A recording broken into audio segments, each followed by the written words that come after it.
Umulan man at bumagyo o mainit ang panahon, kailangan sumunod tayo sa kanungan ng ating Panginoon. Amen ba? Amen.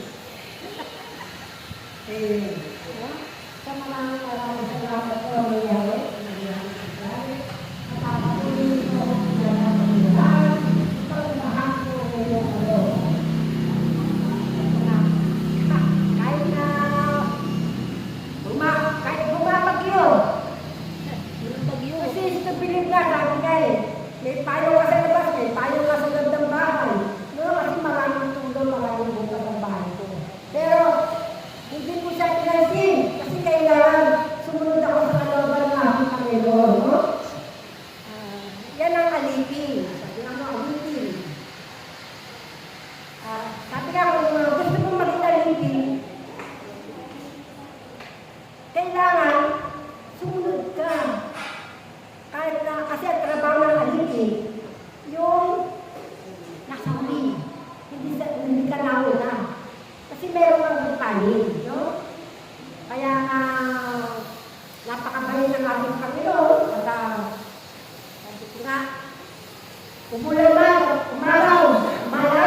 kalooban ng Diyos upang tayo ay kanyang pagpalain. Amen ba? Amen. Ang sarap kaya, no? Di ba narinig nyo kanina? May bibigay na raw pagpapala si Ama? Oo. Sinasabi kaya marunong tayo maghintay, magtiis, sapagkat bakit? Tayo ay dinadarasaon. Upang pagdating ng biyayang yan, ay alam na natin kung paano natin ito Gamitin. gastusin. No? Pero sabi nga natin, Panginoon, pag dumating ang pagpapalang yan, hindi lang tayo makikinabang. Tayo ay magbabahagi sa mga abang upang sila ay makasikim ng pagpapala ng aming Panginoon. Amen ba? Malakas na palakas sa aming Panginoon. Yun ang gusto ng ating Panginoon. Kaya nga tayo, bilang alagad ng ating Panginoon, tayo sumusunod sa kanyang kalooban. No? Nagbibigay tayo ng oras, panahon, at ang dusa. No? Kaya nga, ang gusto natin makasunod, wala naman yung isang bata, wala tayong mamatay. Hindi rin eh, pero tayo, bilang anak ng Diyos, ay nagpipili tayo kung paano tayo makakagawa ng paraan. Amen ba? Kahit na nakakaya, lalapit at lalapit ka sa iyong kapwa. Amen ba? Kaya mahalaga ang kapwa, mga kapatid. Kahit na ako, nagiging makapal na mukha ako. Sir, tayo naman yan. Kulang ang pamasahe ko. Ginagawa ko po yan. Pero sabi ang ating Panginoon, bukas ang palad. No? Siya ay joyful giver. Kaya, sa iyong pagbabahagi ng kanyang kalooban, meron siyang ginagamit. No? Kaya nga, napakasarap na sumunod sa ating Panginoon. No? Kaya nga, yung tatlong bagay na yan, yung treasure, yung panahon, at yung bulsa. At alam ng ating Panginoon dyan, kung ano wala sa atin. Kasi wala tayong magpipili. Araw niya ang ating puso hanggang sa kailanman.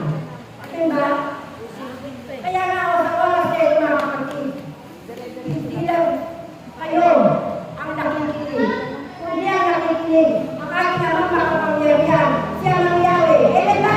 Malakas na palang kasa sa Panginoon ng kapwa. Kaya yun, huwag tayong magmadali. Dahil gusto natin kung tayo nagmamadali, wala tayong makukuha ng timpala at biyaya. No? Huwag tayong tumulan sa isa nila Juan at Santiago. Kasi wala silang mamakalan.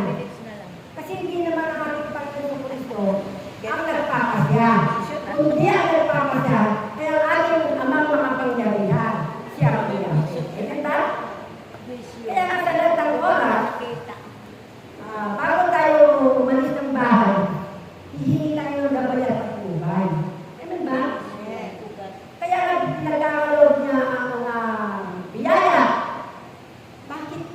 Inis mo ng biyaya ko na yung pag ginising ka ng ating Panginoon sa umaga, biyaya na yung mga kapatid eh. Mantak mo, pagtulog mo, magpapasalamat ka lang sa Diyos, may biyaya ka na, makakulog ka na ng mahindi. Di ba? Hindi ka lang. Ako pag natutulog, sinasakit sa iyo mga kapatid. Pagdarasal ko, tinatawag ko yung tatlong anghel. Oo. Pagkatapos ko magpunta ko sa iyo, tatawagin ko sa si Amangyari. Pasamahan ko ako sa iyo malalakas na anghel na sila Saint Michael ang Arcangel, Saint Gabriel ang Arcangel, Saint Raphael ang Arcangel. Yung po ang tinatawag ko, no? Hinihingi ko yun ng mayroong kababahan ng loob. Amen? Kasi, pagka sinama ko sa iyo pagdarasal, sa Miguel Arcangel, ipagtanggol mo ako. Sa Gabriel Arcangel, iligtas mo ako. Sa Raphael Arcangel, pagalingin mo ako. Ito,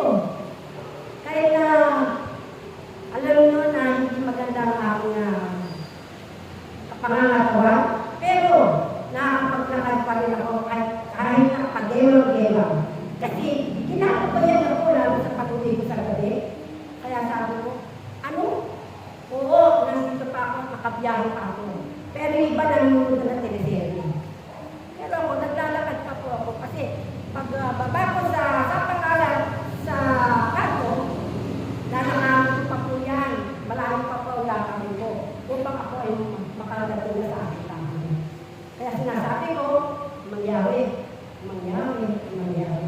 Malapit na po tayo sa aking tahanan. Amen ba? Malakas na palakpak. At yun na nakakapagyayakin ng mga kapatid. No? Kaya nga tunay nga kung ikaw ay merong pananampalataya at pagtitiwala sa ating Panginoon Diyos na buhay. Ikaw ay kanyang itinatan. No? Kaya sabi ko, Ma, nawa, dumating na yung pagpapala. At babalik ako rito kung saan lang nangyari. Napakahirap ko naman talaga ng aking kalagayan kasi napakalawag ko ang aking tahanan. No? Sabi ko, hahanap ako rito ng kahit maliit na bahay na aking sisilungan na kasama sila nangyari, ating Panginoon Cristo, ang ating ilang Birhenia, at ang nagaling Cristo.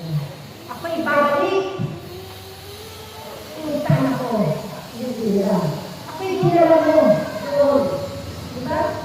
Pero, nagpasay na ang mga kapitbahay ko sa loob ng kumpang hindi nga marunong magdasal eh. Gusto ko mang mag-ibanghelyo doon. Hindi ko magawa. Kasi ang lumalabas sa malakay, batang malit, mo.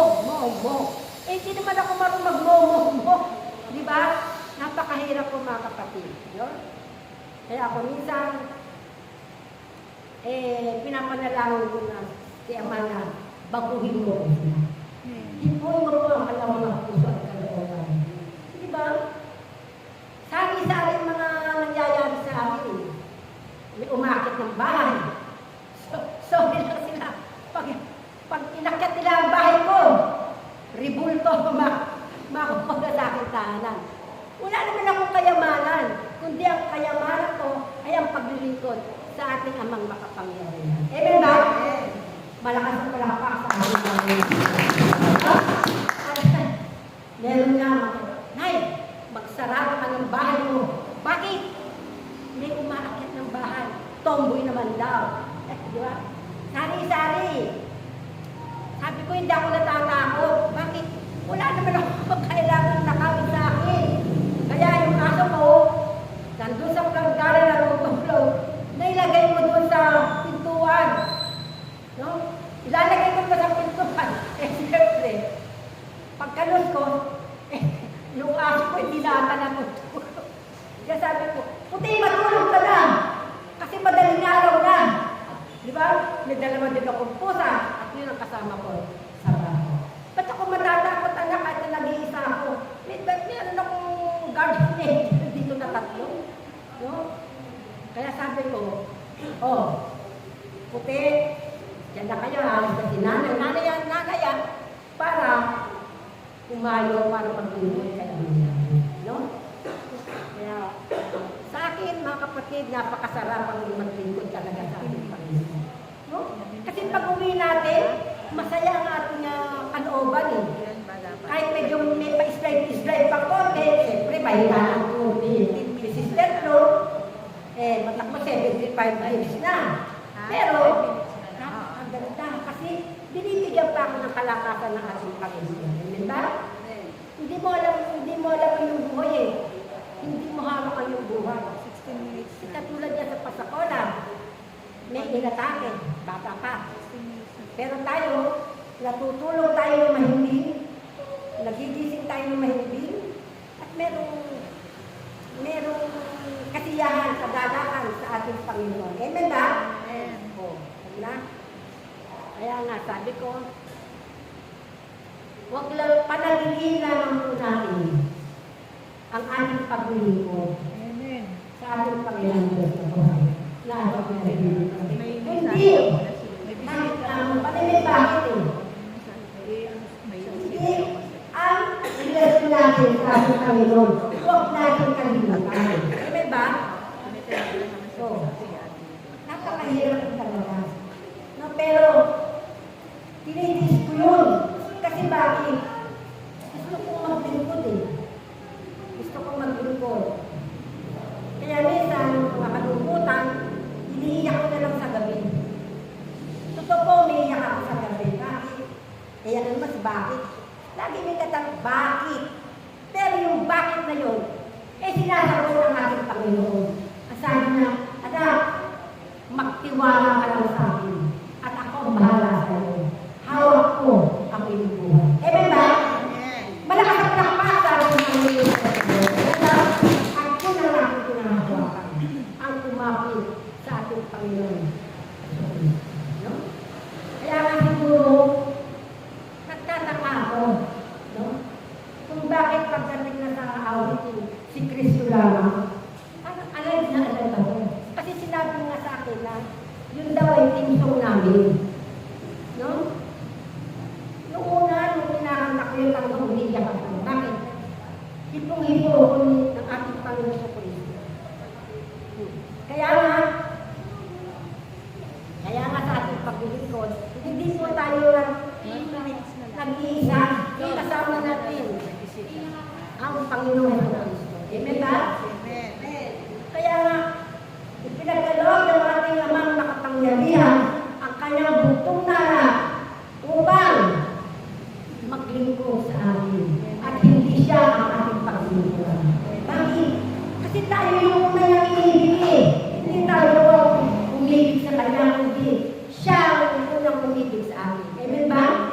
Kaya bilang dahil bilang papuri sa ating Panginoon Kristo at ating siyang paglingkuran. Na may buong pag-ibig, buong pagmamahal, at buong pagmamahal. Amen ba?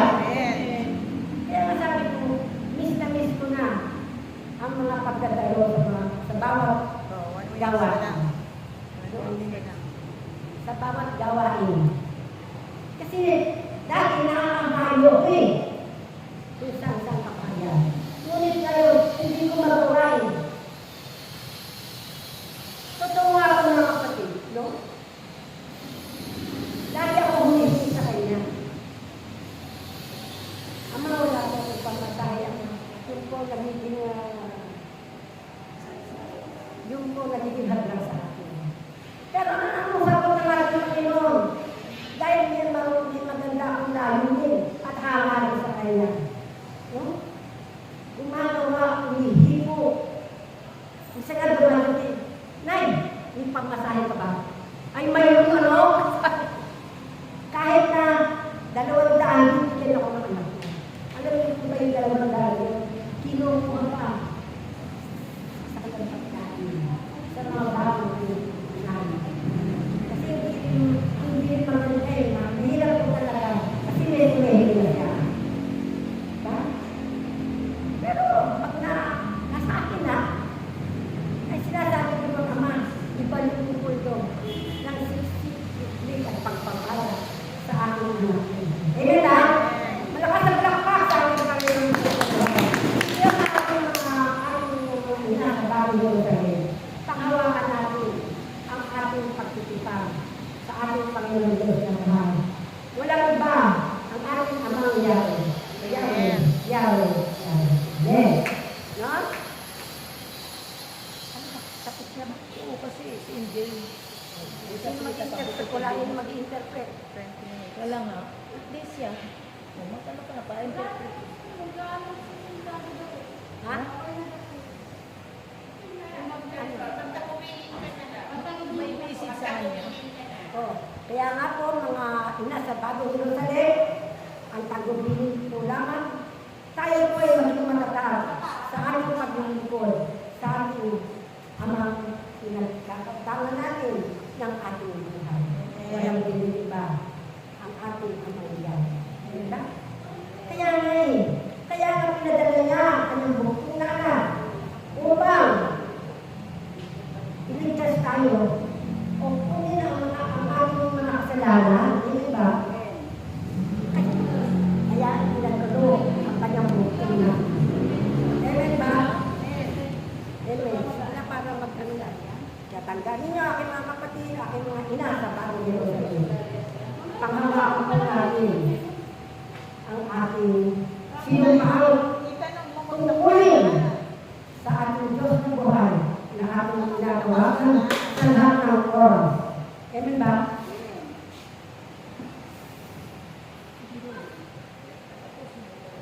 No? Kasi sa ating pagpuli, mga kapatid, meron nangyayari. No? Kasi yung mga driver gusto na mag-cutting. Kakausapin ako ng doktor, Nay, pwede ba bumababa dito? Bibigyan ka namin ng 500. Bababa lang ako. Sabi ko, bakit? Bakit pa bababayin mo ako dito? Eh, gabi na. Tinawag mo pa ako nanay. Nire-respeto mo ba ako? Ha? Ako ina. 75 years old na. Di ba tapos? Operada ka. Pabababayin mo ako sa ganyang kadiliman. Huwag naman. Eh, akala nila, tatanggapin ko patas ng patas gagawin ng 700. Hindi nga mo pwede. Malayo pa ako eh. Pero sana kung malapit lang, isang kado lang, ayaw na nakarin eh. Pero hindi eh. Iniingalan ko eh ang aking sarili. No? Oo nga, kailangan kong pera. Pero nakasalalay naman ang aking sarili. Di ba? Kaya nga po, no? Kaya galing na galing yung driver sa bundutong. Ayaw bumaba ni nanay. Eh, ba't mo ako pipili? Ba't nagbayad ako ng gustong bayad? Ihatid mo ako kung saan ko, di ba? Yun lang yun eh. Kaya sa akin pag-uwi, bahala na nito. Bahala ka na nito. Amen. Amen? O, sino na ang mag-interview kasi? Tagubilin Ha? na. Sino nga? Kaya po mga kapatid, ang aking pagbibilin, panghawakan natin ang ating tungkulin bilang propeta ng ating Panginoong Diyos na buhay. Amen ba? Amen. So, yun lamang po. At marahil nakapag-mahayag naman ako ng konti kong kaalaman tungkol sa Ebanghelyo ko. Salamat po at God bless us. Amen.